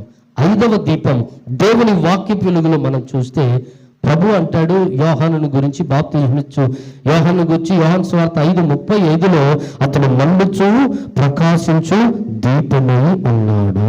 ఆమేన్. బాప్తిస్మిచ్చు యోహాను మండుచున్నాడు. 5వ దీపం ఏమిటి? బాప్తిస్మిచ్చు యోహానులో ఉన్నటువంటి మండుతూ ఉండే దీపం అని అంటే అతడు దీనుడు, అతడు ప్రధాన యాజకుడు కుమారుడు, జకర్యా ఎలిజబెత్తుల కుమారుడు. జకర్యా దేవుని ఆలయముల వంతు ప్రకారం ప్రార్థన చేయగా దేవుని సన్నిధిలో సకల విధములైన ఆజ్ఞలను అనుసరించి నీతిగా బ్రతికిన వారు. దేవుడు అద్భుతంగా వారి ప్రార్థనలు ఆలకించి జవాబునిచ్చి కుమారుడు యోహాన్ని ఇచ్చాడు. పుట్టిన యోహాను ఎక్కడ పెరుగుతున్నాడు? అరణ్యంలో పెరుగుతున్నాడు. సరకాల సౌకర్యములు కలిగిన స్థలములు కాదు, సౌకర్యాలు లేని చోట బ్రతుకుతున్నాడు. అతను కట్టుకునే వస్త్రాలు ఎలాంటివి? తోలు బట్టి, వంట చర్మం, తినే ఆహారం ఏంటి? తేనె, మిడతలను తినేవాడు. అతని యొక్క ఆహారం అంతా కూడా ఎంతో దీనంగా ఉండింది. ఎందుకో తెలుసా? అరణ్యంలో ఉంటున్నటువంటి యోహాను దగ్గరికి తిన్నగా దేవుని వాక్యం వచ్చేస్తుంది. చపలు కొట్టి స్తోత్రం చెల్లిస్తారా? అరణ్యం అనగా ఏకాంత వనములో ఉన్న వారికి దేవుడు తన వాక్కుని ప్రత్యక్షతని దయచేస్తాడు. ప్రభునందు ప్రియులారా, యోహాను దీనుడు. యేసయ్య చెప్పుల వారనైన విప్పుటకు నేను యోగ్యుణ్ణి కాదు, ఆయన హెచ్చవలసి ఉన్నది, నేను తగ్గవలసి ఉన్నదని అందరి ఎదుట ఒప్పుకున్నాడు. అదండి దీనత్వం అంటే. ఇప్పటికి అప్పటికి ₹1,00,00,000 ఇచ్చే సూత్రం ఏంటో తెలుసా? తన్ను తాను తగ్గించుకునేవాడు, తన్ను తాను హెచ్చించుకునేవాడు. యేసయ్యను రిక్తుడిగా తగ్గించుకొని వచ్చాడు గనక అన్నిటికంటే అందరికంటే పరిణామముగా ఆయన నామము మార్చబడింది. హల్లెలూయా. సైతాను గడేమో అందరికంటే ఎక్కువగా ఉండాలనుకున్నాడు, అందరికంటే తక్కువ నామముగా సాతాను గడి నామం చేయబడ్డది. కనుక మనం హెచ్చించుకుందామా తగ్గించుకుందామా? అరే అసలు అతిశయించడానికి ఏమన్నా మనలో ఉంది అంటారా? దీన్ని బట్టి మనం అతిశయించాలి. ఇర్మియా గ్రంథం 9:23 జ్ఞానం గలవాడు తన జ్ఞానాన్ని బట్టి, శూరుడు తన శౌర్యమును బట్టి అతిశయించకూడదు. మరి దేన్ని బట్టి అతిశయించాలి? దేవుని బట్టి మనం అతిశయించుదుము గాక. మన అతిశయం దేవుడై ఉండును గాక. దేవుని బట్టి ఎవరు అతిశయిస్తారో వారి జీవితాల్లో నా దేవుడు ఆనందమైన జీవితాలుగా మార్చును గాక. కనుక సమయం లేదు కనుక ముగింపుకు తేవడానికి నేను ఇష్టపడుతున్నాను ప్రియులారా. ఈ 5వ దీపం దీనత్వం. దీనులకు ఆయన అండగా ఉండే దేవుడు. దీనులకు ఆయన కృపనిస్తాడు. అహంకారులు ఎదిరించి దీనులకు కృపనిచ్చేవాడై ఉన్నాడు. దీనుల భోజనం చేసి తృప్తిగా బ్రతుకుతారు. దీనులకు ఆయన న్యాయం తీరుస్తాడు. ఈ రోజున మీ వ్యక్తిగత జీవితంలో ఈ సంవత్సరాంతపు గడియలో ఉన్న మీ జీవితాల్లో ఈ సంవత్సరంలో అనేక సార్లు అన్యాయం చేయబడ్డావేమో. భర్త ద్వారా, భార్య ద్వారా, పిల్లల ద్వారా, సొంత బంధువుల ద్వారా, రక్త సంబంధీకుల ద్వారా అన్యాయం చేయబడ్డావేమో నాకు తెలియదు. కానీ దేవుడు అంటున్నాడు, నువ్వు దీనుడుగా దీనురాలుగా మారగలిగితే నా ప్రభు నీ పక్షంలో నిలిచి గొప్ప న్యాయం తీర్చబోతున్నాడు. ఇంకా కొండ మీద చేసిన ప్రసంగ సారం 5వ అధ్యాయం 2వ వచనం అనుకుంటాను. ప్రభు ఏమన్నాడు తెలుసా? మొట్టమొదటి మాట, దీనాత్ములు ధన్యులు, పరలోక రాజ్యం ఎవరిదంట? దీనులకే పరలోక రాజ్యం. పరలోక రాజ్యం చేరాలి అనుకున్నవాడు దీనత్వమైన దీపం వెలిగితే తప్ప దేవుని రాజ్యానికి రాలేవు. యేసయ్య దీనుడు కాదా? నేను దీనుడను సాత్వికుడుని యేసు ప్రభు చెప్పలేదా? మరి ఈ రోజున ప్రభు సూటిగా నిన్ను అడుగుతున్నాడు, నీలో దీనత్వం కనబడుచున్నదా? నీలో దీనత్వం ఉండాలి. నీకెన్ని ప్రత్యేకతలున్నా, ఏ స్థాయిలో నువ్వు ఉన్నప్పటికీ నువ్వు దీనుడుగా దీనురాలుగా దేవుని సన్నిధిని కనబడాలి. అలా కనబడగలిగితే నిన్ను నా దేవుడు నిత్యత్వంలోకి నడిపించునుగాక. పరలోక రాజ్యానికి హక్కుదారుడు నీవైపోతావు. దీనాత్ములకే పరలోక రాజ్యం. సమయం లేదు కనుక 6వ మాట, 6వ దీపం ఏమిటయ్యానంటే కృతజ్ఞత అనే దీపం. ఆమెనానండి. ఏ దీపం ఇది? కృతజ్ఞత అనే దీపం మనం కలిగి ఉండాలి. ప్రతి విషయంలో కృతజ్ఞతా స్తుతులు చెల్లించండి. అది మీ విషయంలో దేవుని చిత్తమని దశలోనికి రాసిన మొదటి పత్రిక 5వ అధ్యాయంలో 16, 17, 18 వచనాల్లో ఈ మాటలు రాయబడ్డాయి. ఇంకా యోహాను తన పత్రికల్లో చెప్తాడు 2వ అధ్యాయంలో 17వ వచనంలో ఏమన్నా తెలుసా? దేవుని చిత్తము జరిగించువాడు నిరంతరం నిలుస్తాడు. నిరంతరం నిలిచేది పరలోక రాజ్యం. ఆ పరలోక రాజ్యం రావాలంటే దేవుని చిత్తం చేయాలి. దేవుని చిత్తం ఏంటంటే కృతజ్ఞతాస్తుతులు. ఈ సంవత్సరాంతపు గడియల్లో మీరు ఏం చేయాలో తెలుసా? కృతజ్ఞతాస్తుతులు చెల్లించాలి. అయ్యా, ఆయుష్కాలం పొడిగించావు, మంచి భర్తనిచ్చావు, మంచి భార్యనిచ్చావు, మంచి పిల్లల్నిచ్చావు, రోడ్లలో ప్రయాణం చేసినప్పుడు కాపుదలు ఇచ్చావు, తెగుళ్ళు రాకుండా సంరక్షించావు, అపవాది కోరల్లో పడకుండా కృపా కాపుదలనిచ్చావు. రెప్పపాట్లు తప్పిపోయిన ప్రమాదాలు ఎన్నో ఉన్నాయి, వాటన్నిటిని బట్టి నీకు స్తోత్రమయ్యా. నా గుండె చక్కగా కొట్టుకోవడానికి కృపించావయ్యా, కిడ్నీ ఫంక్షనింగ్ మంచిగా ఇచ్చావయ్యా, కంటి చూపు మంచిగా ఇచ్చావయ్యా, చేతులు మంచిగా ఉండేలా కృప చూపావయ్యా అంటూ దేవునికి ప్రతి విషయంలో కృతజ్ఞతాస్తుతులు చెల్లింపబద్ధులమై ఉన్నాము. ఈ కృతజ్ఞతాస్తుతులు చెల్లించినప్పుడు కలిగే ఆశీర్వాదాలు బోలెడు. రొట్టెను పట్టుకుని కృతజ్ఞతాస్తుతులు చెల్లించి విరిచి వడ్డిస్తే ఎంతమందికి వెళ్ళింది? 1000 మంది తినగా మిగిలింది. అనగా నువ్వు కృతజ్ఞతాస్తుతులు చెల్లించేవానికి సంవత్సరాంతంలో ముందు నీకు ఆయుష్కాలం నా దేవుడు సమృద్ధిగా దయచేయబోతున్నాడు. కృతజ్ఞతాస్తుతులు మనం చెల్లించాలి ప్రియులారా. ఇంకా కృతజ్ఞతాస్తుతులు చెల్లించడమే కాదు, కృతజ్ఞత కలిగిన వాడు ఏం చేస్తాడో తెలుసా? దేవునితో కూడా సహవాసం కలిగి బ్రతుకుతాడు. అవునే, కృతజ్ఞత కలిగిన వాడు అర్పణలు అర్పిస్తాడు. హల్లెలూయా. దేవునికి అర్పణలు మనం అర్పించాలి. హృదయం అనే అర్పణ, జపబలులనే అర్పణ, కష్టార్జితముల దశమ భాగం నీకు అనుగ్రహించబడిన దానిలో కృతజ్ఞత అర్పణలు దేవుని సన్నిధిని అర్పించి ఆరాధించాలి. మనం దావీదుని సింహాసనానికి తీసుకొచ్చింది ఆరాధనేగా.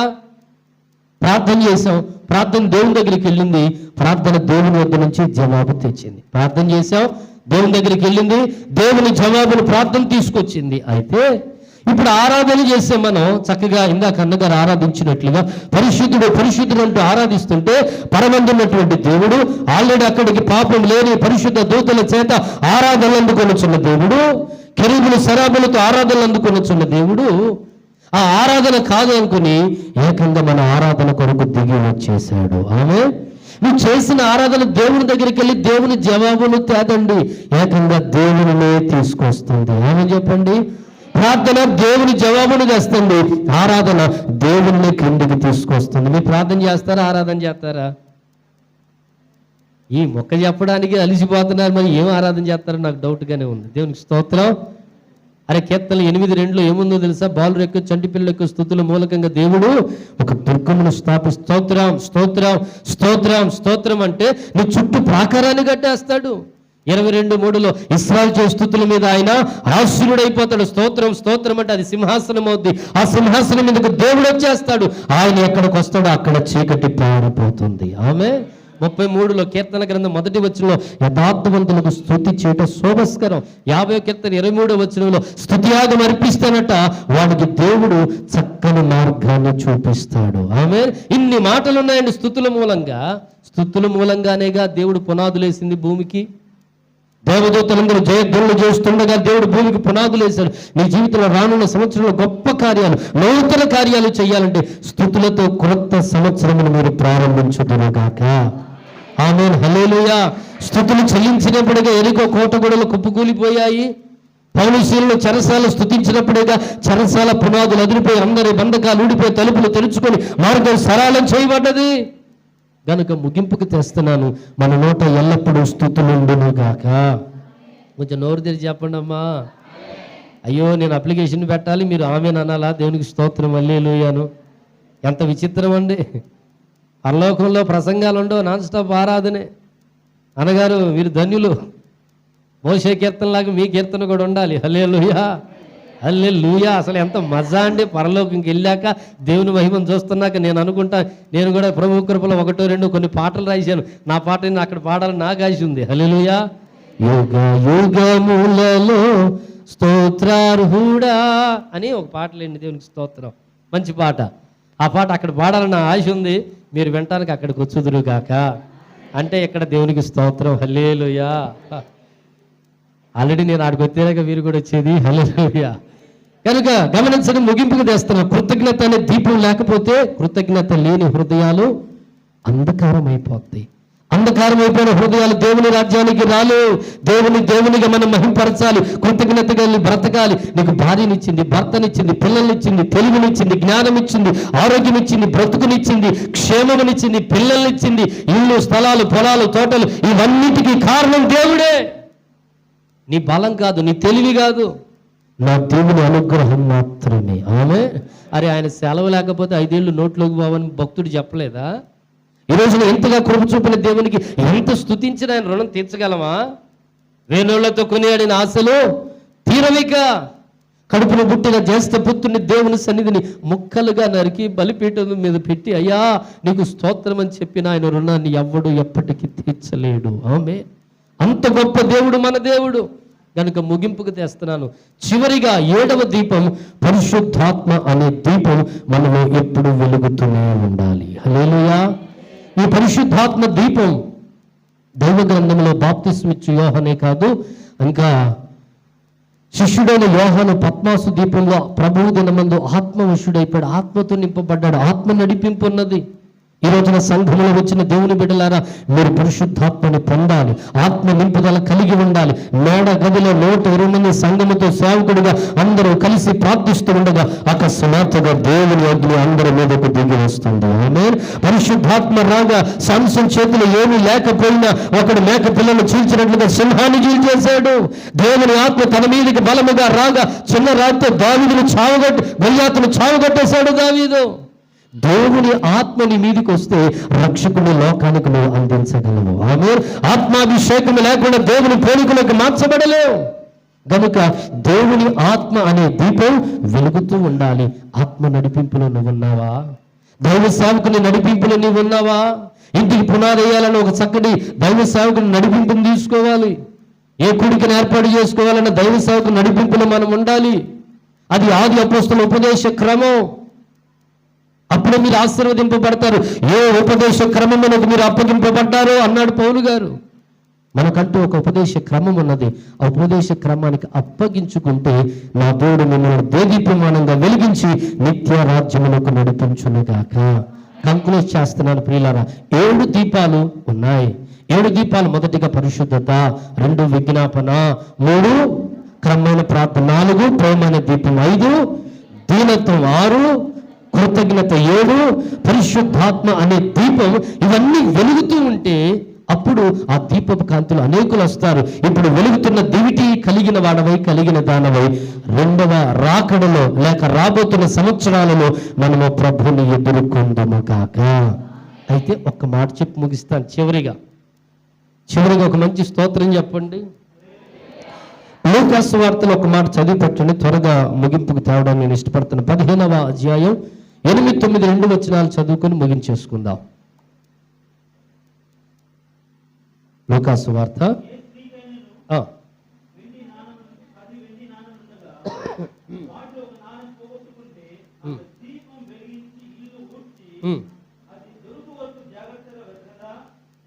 దేవునికి మహిమ కలుగును గాక. హల్లెలూయా. స్త్రీ అనగా సంఘం, జ్ఞానం అనగా ఆత్మీయ స్వభావం, వెండి అనగా విమోచించబడిన దైవిక లక్షణం, స్వభావం. ఇప్పుడు ఇది ఆమె కోల్పోయింది. 10 వెండి నాణేలు, 10 ఆజ్ఞలు అనుకో, లేక 7 దీపాల్లో ఒక దీపం అనుకో. ఏదో ఒక దీపాన్ని కోల్పోయావు, ఆరిపోయింది, వెలగట్లేదు, ముసిపెట్టింది. అలాంటి సందర్భంలో అది తిరిగి మరలా వెలిగించబడాలి, దేదీప్యమానంగా వెలగాలి. చాలా మంది అనుకుంటారు, నా జీవితంలో పాపం జరిగిపోయిందిలే, తప్పిదం జరిగిపోయిందిలే, దోషం చేసేసానులే, ఇక దేవుని దగ్గరికి నేను రాలేనులే అనుకుంటున్నావేమో. మరలా తిరిగి నా జీవితంలో పునర్వైభవాన్ని నా దేవుడు ఇవ్వడేమో, ఆత్మ సంబంధమైన సంతోషాన్ని మరలా నేను పొందలేమోనని మీరు అనుకుంటున్నారేమో, నాకు తెలియదు. కానీ నా దేవుని వాక్యం ఏమంటుందో తెలుసా? ఆయన క్షమించుటకు సిద్ధ మనస్సు కలవాడు. చప్పట్లు కొట్టడానికి స్తోత్రం చెల్లిస్తారా? ఆయన క్షమించడానికి రెడీగా ఉన్న దేవుడు. నువ్వు లోతుగా పశ్చాత్తాపడగలిగితే చాలు. అతిక్రమాలు దాచిపెట్టువాడు వర్ధలుడు గాని ఒప్పుకొని విడిచిపెట్టువాడు దేవుని కనికరం పొందుతాడు. ఈ రోజున ప్రభు అంటున్నాడు, కోల్పోయిన నీ దీపం మరలా వెలగాలని ఎంతమందికి ఆశ ఉందంటే అందరికీ ఆశ ఉంటుంది. అయితే ఎలా వెలిగించబడదో ఒక కీలకమైన మాట. ఈ ఒక్క ముక్క చెప్పడానికి ఈ మాటలన్నీ మీకు ముందస్తుగా జ్ఞాపకం చేశాను. 7 దీపాలు దైవిక స్వభావాలు ఉన్నవో లేదో మీరే పరిశీలించుకోండి. ఒకవేళ ఉంటే ఈ 7 దీపాల్లో ఏదైనా ఒక దీపం ఆరిపోయిందేమో, అది తిరిగి ఎట్లా సంపాదించుకోవాలి, నా వల్ల కాదు అనుకోవడానికి లేదు. ఎందుకనంటే మన దేవుడు ఎవరో తెలుసా? మునిగిపోయిన గొడ్డలని పైకి తెచ్చిన దేవుడు. ఆమెనండి. తప్పిపోయిన కుమారుని తిరిగి సమకూర్చిన దేవుడు. ఆమె చెప్పండి. ఎండిపోయిన ఎముకలను మహాసైన్యంగా చేసిన దేవుడు. ఆమె చెప్పండి. ఆశలు లేని బ్రతుకులకు ఆశలు కలిగించిన వాడు. ఆమె చెప్పండి.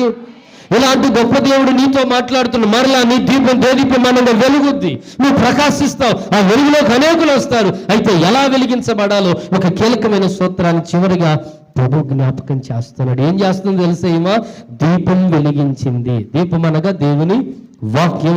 ఇప్పటి వరకు ప్రభు నీకు అందించిన దేవుని వాక్యం నీ దాకా వచ్చింది కదా, ఈ వాక్యం వెలిగించింది కదా.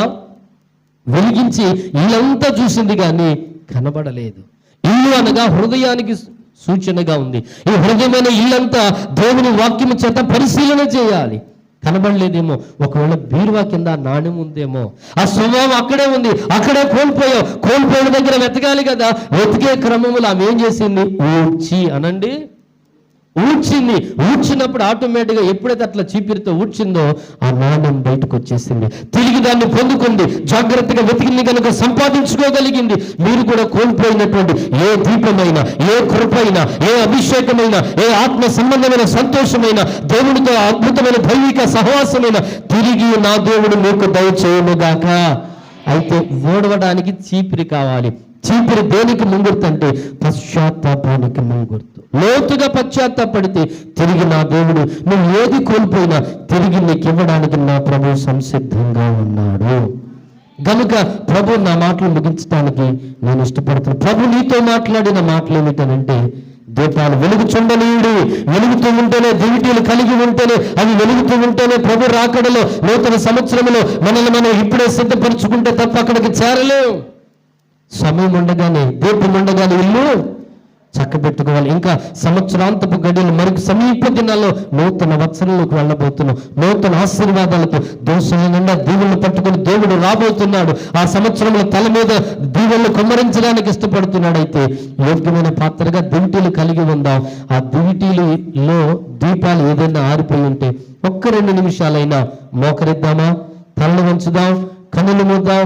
ప్రభువా నా దీపాన్ని వెలిగించవా? ఒక్క మాట ప్రభు పాదాల దగ్గర ఆసక్తిగా ప్రార్థన చేసుకుంటావా? దైవజనుడి అంతరంగంలో సంఘము పరిపూర్ణతలోకి రావాలి. క్రీస్తు యేసు ఎదుట నిలబెట్టబడితే చాలని ఒక శ్రేష్టమైన దైవిక వాంఛతో ఏర్పాటు చేయబడిన ఈ సభల్లో, ఈ కూడికలో రే తల్లి, చెల్లి, సంఘమా, నా దేవుడు వాక్య స్వరూపం నీతో మాట్లాడుతూ వచ్చాడు. నూనె కలిగిన వాడే నూనె పోయగలడు. నూనె పోసే దైవజనుడు నీకున్నాడు. అభిషేకం కలిగిన దైవజనుడు నూనె పోస్తాడు, మూసి కత్తిరిస్తాడు. అది దేదీప్యమానంగా వెలిగినట్లుగా కత్తిరింపు, గద్దింపు నీకుంటాలి. ఆ గద్దింపు, ఆ హెచ్చరిక నువ్వు లోబడగలిగితే నా ప్రభు నిన్ను దేదీప్యమానముగా వెలిగించబోతున్నాడు. నూతన సంవత్సరంలో నూతన దీవెనలకు హక్కుదారులుగా మిమ్మల్ని మార్చాలని ప్రభు ఆశపడుతున్నాడు. ఒక తీర్మానంతో ప్రార్థన చేసుకుందాం. నీ దీపం ఎక్కడ ఆరిపోయావు? ఎక్కడ చల్లారిపోయావు? మొదటి ప్రేమ లేదా? మొదటి విజ్ఞాపన లేదా? మొదటి ఆరాధన లేదా? మొదట్లో ఆసక్తిగా దేవుని సన్నిధికి వచ్చినట్లు, మొదట్లో ఆసక్తిగా దర్శనభాగాలు ఇచ్చావు, మొదట్లో ఆసక్తిగా కానుకలు ఇచ్చావు, మొదట్లో ఆసక్తిగా పరిచయం చేశావు, మొదట్లో ఆసక్తిగా దైవజనుడికి లోబడ్డావు, మొదట్లో ఆసక్తిగా సువార్త కొరకు పరుగులెత్తావు, మొదట్లో ఆసక్తిగా అనేకులను ప్రభు దగ్గరికి నడిపించావు. మొదట్లో ఉన్న ప్రేమ, మొదట్లో ఉన్న ఆసక్తి, మొదట్లో ఉన్నటువంటి ఆ దైవికమైన వైరాగ్యపు అనుభవాలు ఈ రోజున చల్లారిపోయాయేమో. ఆరిపోయిన దీపాలు వెలిగించేవాడాయన దీపాన్ని వెలిగించడానికి ఇష్టపడుతున్నాడు. అయ్యా నా దీపాన్ని వెలిగించవా? అయ్యా నేను దేదీప్యమానంగా వెలగాలి, నా వెలుగులోకి అనేకులు రావాలి, ఈ కృప నాకు కావాలయ్యా అంటూ ప్రార్థన.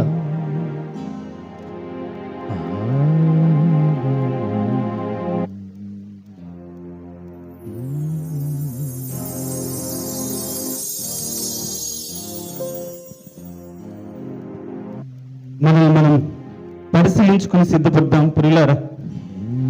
మరి దీపం వెలుగుతుందా నీ బ్రతుకులో? ఈ సంవత్సరం ఆ దీపం ఆరిపోయిందా? ఎక్కడ నీ పరిశుద్ధతను కోల్పోయావు? ఎక్కడ నీ పరిశుద్ధతను వదులుకున్నావు? ఎక్కడ నీ పరిశుద్ధతను వదిలేసావు?